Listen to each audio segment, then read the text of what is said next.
Kehidupan adalah satu keajaiban. Kelahiran seorang bayi melambangkan satu permulaan dalam kehidupan. Melalui susu ibu, setiap bayi menerima khasiat dan zat pemakanan yang diperlukan untuk hidup yang sihat. Melalui khasiat inilah, setiap bayi membina sistem imuniti badan serta membentuk asas kesihatan diri untuk menghadapi kehidupan seterusnya. Seseorang manusia yang sihat menyerap zat-zat daripada pengambilan makanan. Glukosa ialah salah satu daripada komponen terpenting yang diperolehi daripada pemakanan kita. Melalui proses penyatuan insulin dengan insulin reseptor serta dibantu faktor toleransi glukosa GTF, sel-sel badan menyerap glukosa daripada saluran darah. Glukosa digunakan untuk menjana tenaga, membantu mengimbangi metabolisme badan, menampung aktiviti-aktiviti sel, menguatkan sistem imuniti dan seterusnya mengekalkan keseluruhan kesihatan badan. Namun, lama-kelamaan akibat kesan daripada persekitaran yang tercemar, persaingan hidup, tekanan kesibukan harian, pengamalan pemakanan tidak teratur, diet yang tidak seimbang, serta kurang senaman, melesukan fizikal dan mental kita. Akibat daripada tekanan pemikiran serta kelesuan fizikal ini, keupayaan badan untuk menyerap zat makanan turut menyusut, menyebabkan kekurangan khasiat-khasiat penting yang diperlukan kesihatan badan. Glukosa di dalam darah tidak lagi dapat disalurkan ke sel-sel badan dengan berkesan. Peningkatan kandungan glukosa di dalam darah bertindak umpama racun di dalam badan. Bukan saja akan menyebabkan penyakit kencing manis atau diabetes, malah berbagai penyakit-penyakit lain seperti nephrosis, tekanan darah tinggi, fatty liver, acidosis, permasalahan jantung, stroke, atherosclerosis, neuropati, buta, kecacatan fizikal dan kematian. Tidak hairanlah diabetes kerap digelar ibu segala penyakit. Bahayanya ke atas kesihatan kita sukar untuk dibayangkan. Diabetes menduduki tangga kelima teratas daripada 10 penyebab utama kematian di dunia kini. Pertubuhan Kesihatan Sedunia WHO menganggarkan terdapat kira-kira 250 juta orang pengidap penyakit diabetes di dunia. Dengan purata sebanyak 3 hingga 15% penduduk setiap negara mengidap diabetes. Di Malaysia sahaja terdapat lebih 1 juta pengidap diabetes. Jumlah wang yang dibelanjakan seluruh dunia untuk rawatan diabetes setiap tahun mencapai ratusan bilion dolar Amerika. Ini belum lagi diambil kira perbelanjaan peribadi pesakit diabetes untuk penjagaan kesihatan. Namun, setelah berbelanja berbilion dolar setiap tahun, kita di Malaysia masih lagi terpaksa menyaksikan orang-orang kesayangan kita diragut nyawanya oleh diabetes tanpa dapat berbuat apa-apa. Telah bertahun lamanya, pakar-pakar perubatan mencuba untuk mencari penawar penyakit kritikal ini. Secara amnya, terdapat 2 konsep utama rawatan diabetes. Konsep pertama yang kerap diamalkan ialah melalui suntikan insulin atau perubatan oral untuk mengurangkan glukosa di dalam darah dengan harapan peningkatan kandungan insulin dan penurunan paras glukosa akan memulihkan diabetes. Cara ini bagaimanapun tidak menyelesaikan punca masalah, bahkan kadangkala membebankan lagi fungsi hati dan memburukkan lagi keadaan. Konsep kedua dan terkini dalam rawatan diabetes ditemui oleh Dr. Walter Merz, seorang pakar pemakanan terkenal Amerika. Menurut beliau, terdapat satu sebatian di dalam badan manusia yang mempertingkatkan metabolisme glukosa di dalam darah. Sebatian ini yang beliau namakan GTF, Glucose Tolerance Factor, terkandung dengan banyaknya di dalam kolostrum, susu awal ibu, dan terbukti penting untuk kesihatan dan tumbesaran. GTF ialah sebatian yang mengandungi vitamin, asid amino serta elemen surih. Ia terdapat di pelbagai organ badan manusia dan berfungsi untuk mengekalkan tahap metabolisme glukosa yang normal. Akan tetapi, akibat daripada proses penuaan serta faktor-faktor luaran, kandungan GTF di dalam badan semakin berkurangan dan akhirnya menyebabkan mekanisme penghantaran glukosa di dalam badan terbantut. GTF bertindak dengan merangsang aktiviti insulin, memperbaiki kepekaan insulin reseptor dan seterusnya memangkinkan ikatan kukuh di antara keduanya. Interaksi serta keserasian antara GTF, insulin dan insulin reseptor memudahkan penyaliran glukosa ke dalam sel-sel badan dan mempertingkatkan metabolisme glukosa. Perangkaan statistik menunjukkan bahawa 5 hingga 10% penyakit diabetes disebabkan oleh kekurangan insulin. 10% disebabkan oleh kekurangan atau kerosakan fungsi insulin reseptor. Manakala lebih 80% penyakit diabetes adalah disebabkan kekurangan GTF.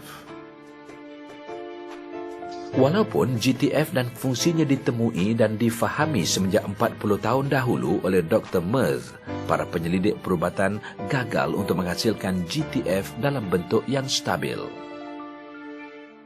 Semenjak beberapa tahun yang lepas, Madam Cheng Ling Hui, kecewa dengan kehilangan beberapa ahli keluarga akibat diabetes, telah bertekad untuk mencari penawar kepada penyakit diabetes. Setelah bertahun-tahun berusaha, Madam Cheng bertemu dengan Dr. Mao Chia-hung, lulusan PhD endokrinologi daripada University Wisconsin, Madison, Amerika Syarikat.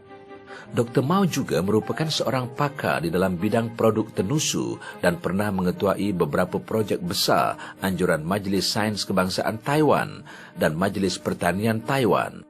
Madam Cheng dan Dr. Mao telah bergabung usaha untuk mendirikan sebuah fasiliti penyelidikan di Universiti Kebangsaan Chongqing, Taiwan untuk mengkaji cara-cara penghasilan GTF berdasarkan konsep Dr. Merz. Usaha tekun selama 4 hingga 5 tahun akhirnya dihadiahkan dengan satu penemuan yang unggul. Melalui teknik bioteknologi terkini, satu bentuk GTF yang stabil telah berjaya dihasilkan. GTF ada di dalam sel-sel badan mamalia. Fungsi utamanya ialah untuk membantu penyaluran glukosa. Sel-sel badan kesemua mamalia mendapatkan tenaga daripada glukosa. Jadi, sekiranya glukosa tidak dapat disalurkan ke sel-sel badan, sel-sel tidak akan mendapat tenaga yang cukup untuk menjalankan aktivitinya. Glukosa diserap ke dalam sel melalui satu pintu yang dinamakan glucose transporter. Dari mana datangnya glukosa? Tentunya dari makanan kita. Zat-zat pemakanan diserap oleh usus ke dalam saluran darah, tetapi glukosa masih perlu disalurkan ke dalam sel sebelum tenaga dapat dihasilkan. Kebanyakan pesakit diabetes tidak mempunyai kandungan glukosa di dalam air kencing, tetapi mempunyai kandungan glukosa yang tinggi di dalam saluran darah. Kadar glukosa yang tinggi di dalam darah sangat berbahaya dan boleh menyebabkan pelbagai masalah seperti buta, luka yang lambat sembuh dan sebagainya. Seperti yang saya sebut sebelum ini, molekul-molekul glukosa diserap ke dalam sel melalui glucose transporter. Untuk membuka pintu ini, kita memerlukan PI3 kinase untuk menjalankan fungsinya. Insulin perlu disatukan dengan insulin reseptor. Fungsi GTF ialah untuk membantu proses penyatuan ini dan mengaktifkan protein IRS dan PI3 kinase. Ini akan membuka pintu glukos transporter dan membenarkan glukosa memasuki sel-sel badan. Kolostrum merupakan sumber terbaik GTF. Melalui teknik bioteknologi terkini, susu tepung GTF dapat dihasilkan melalui penggabungan ekstrak kolostrum dengan trace elements dan susu tepung New Zealand yang bergrade tinggi. Ujian-ujian makmal ke atas tikus-tikus yang diabetes telah menunjukkan keberkesanan susu tepung GTF dalam mengimbangi metabolisme glukosa yang melebihi 90%. Di dalam masa 4 hingga 6 bulan, kadar glukosa dalam darah tikus-tikus tersebut menurun ke tahap yang normal. Di dalam siri ujian klinikal, pesakit-pesakit diabetes telah menunjukkan penurunan kadar glukosa di dalam darah yang ketara selepas hanya sebulan pengambilan susu GTF.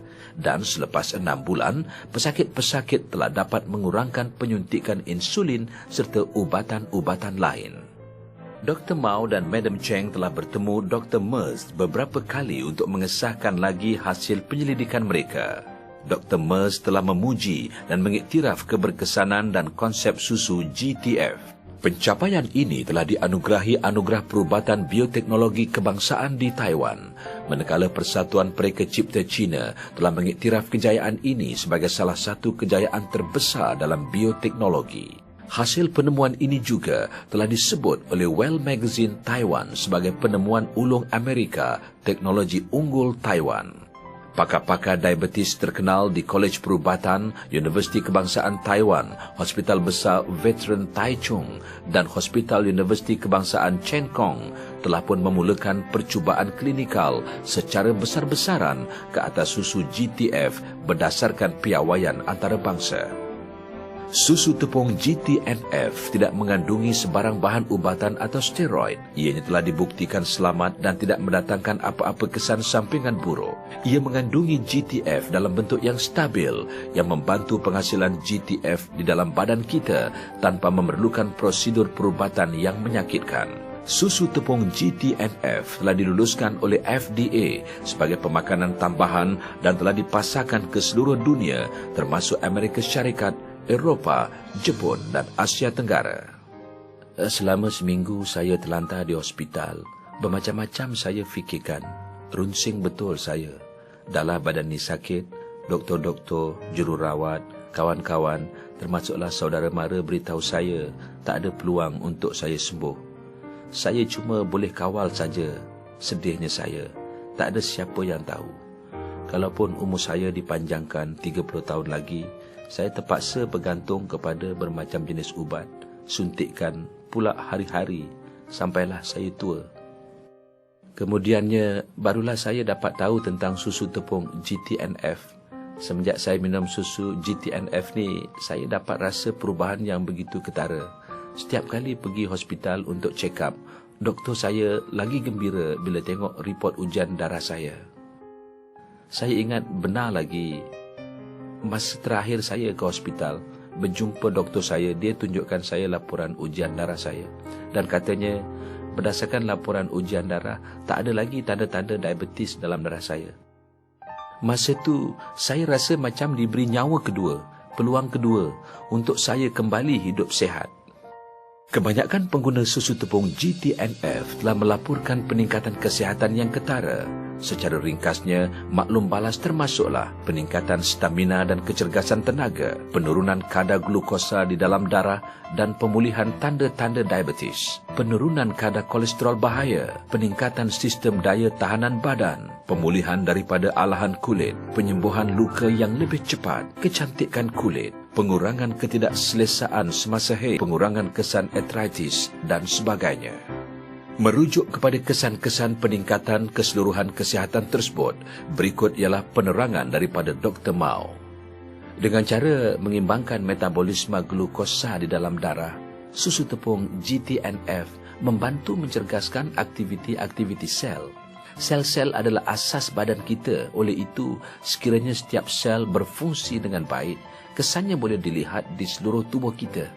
Jadi, dengan pengambilan GTF, kita akan merasa lebih bertenaga, lebih muda dan cergas. Kulit menjadi lebih cantik serta peningkatan kesihatan yang menyeluruh. Semuanya boleh berlaku. Susu tepung GTNF kaya dengan kandungan GTF. Penggunaan kerap membantu penghasilan GTF di dalam badan, menyelaraskan kadar glukosa dalam darah, mengaktifkan aktiviti-aktiviti sel dan seterusnya membaik pulih fungsi-fungsi organ badan serta membantu pemulihan bermacam penyakit dan meningkatkan tahap kesihatan keseluruhan badan. Kesihatan yang baik bukanlah satu kemewahan, tetapi satu keperluan hidup. Marilah bersama memulai hari kita dengan secawan susu tepung GTNF. Jauhilah diri daripada pelbagai penyakit. Kembalikanlah nikmat kesihatan dan kecergasan diri. Marilah menjalani hidup yang lebih ceria. Sayangilah kesihatan dan kecergasan diri anda, sebagaimana anda menyayangi keluarga anda.